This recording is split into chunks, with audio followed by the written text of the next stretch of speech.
16ই December তো দেশ স্বাধীন হয়ে যাচ্ছে, বিজয়।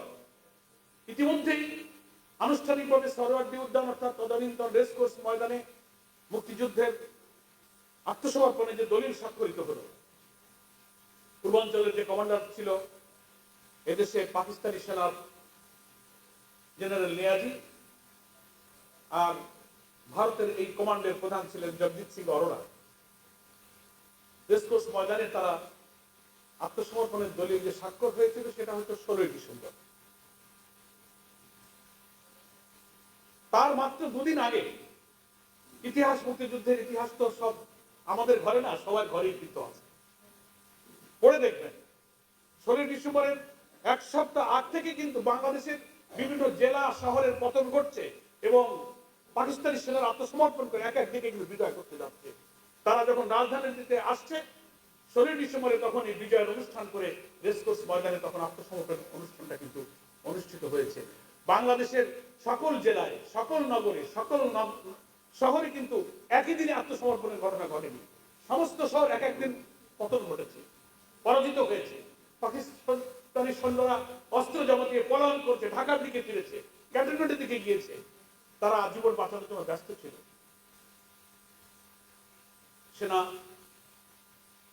দুই প্রধানের সঙ্গে জাতিসংঘ এবং আন্তর্জাতিক নানান মিশনের সঙ্গে কমিউনিকেট করে আত্মসমর্পণের দলিল ড্রাফট হয়েছে, স্বাক্ষরিত হবে। ইতিমধ্যেই রাজধানীর বাইরে বিভিন্ন জেলা শহরে কিন্তু পতন হয়েছে। মুক্তিযোদ্ধারা লাল সবুজের পতাকা নিয়ে বিজয়ের স্লোগান দিয়ে তারা ঢাকার অভিমুখে যাত্রা শুরু করেছে। ফলে দেশের বিভিন্ন শহর কিন্তু অলরেডি পতন হয়ে দেশে বিজয়ের স্লোগানে কিন্তু উচ্ছ্বসিত, মুখরিত। ফলে যে পাকিস্তানিরা পরাজিত, নিজের জীবন যেখানে তাদের রক্ষা করতে পারছে না, তারা আত্মসমর্পণ করে অলরেডি সিদ্ধান্ত হয়ে গেছে তারা একটা দেশ, একটা জাতির জন্য আর কি ক্ষতি করতে পারে, এটা একটা বিশ্লেষণের বিষয়। যাদের সাহায্যে আমরা মুক্তিযুদ্ধে স্বাধীনতা অর্জন করেছি বলে আধিপত্যবাদী শক্তির একটি সেবাদাসেরা জাতির কাছে গর্বিত হতে চায়, তাদের কাছে আমাদের একটা প্রশ্ন,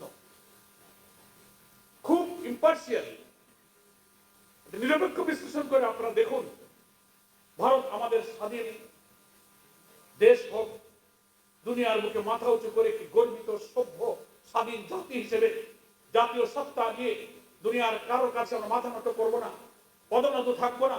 পররাষ্ট্রনীতি আমাদের কখনো নতজানু হবে না। উঁচু শির হয়ে স্বাধীন বাংলাদেশি মানুষ দুনিয়াতে স্বাধীন সভ্য দেশ হব। বাংলাদেশের এই ভালোবাসার জায়গা থেকে কিন্তু ভারত আমাদের মুক্তিযুদ্ধে সাহায্য করেনি। বাংলাদেশকে সাহায্য করার পিছনে ভারতের দুইটি কারণ ছিল। ইতিহাস বিশ্লেষকদের বিশ্লেষণ করতে বলবো। একটা কারণ ছিল এই 1965 সালে পাকিস্তানি সেনাদের কাছে ভারত যে পরাজিত হয়েছিল, পাকিস্তান নামক রাষ্ট্রের কাছে ভারতীয় সৈন্যদের এই নির্মম পরাজয়ের প্রতিশোধ দেওয়ার জন্য বাংলাদেশের মুক্তিযোদ্ধাদের এই স্বাধীনতা যুদ্ধের সুযোগকে ভারত গ্রহণ করেছিল। তারা মনে করেছিল পাকিস্তানি বঞ্চনা, বৈষম্যের বিরুদ্ধে বাংলার মানুষ জেগে উঠেছে, বীর মুক্তিযোদ্ধারা অস্ত্র হাতে নিয়ে যুদ্ধ করেছে, বীর বাঙালি অস্ত্র ধরো, বাংলাদেশ স্বাধীন করো। ভারত তখন এই চিন্তা করলো, this is the proper time. 65 সালে পাকিস্তানের কাছে আমরা পরাজিত হয়েছি, এখন এখানে আমাদের ঢুকতে হবে এবং এই পাকিস্তানি বাহিনীকে পরাজিত করে ওই 65 পরাজয়ের গ্লানির প্রতিশোধ দিতে হবে। সেই জন্য তারা সৈন্য দিয়ে, অস্ত্র দিয়ে, ভেতরে তাদের এই অসৎ উদ্দেশ্য ছিল, দৃশ্যতা মনে হয়েছিল তারা দেশটা আমাদের স্বাধীন করে দিল। এটা ছিল একটা উদ্দেশ্য। 65 তাদের পরাজয়ের প্রতিশোধ দেওয়ার জন্য পাকিস্তানি সেনাদের পরাজয় করার মধ্য দিয়ে তাদের এই প্রতিশোধ নেওয়া ছিল একটা অন্যতম উদ্দেশ্য।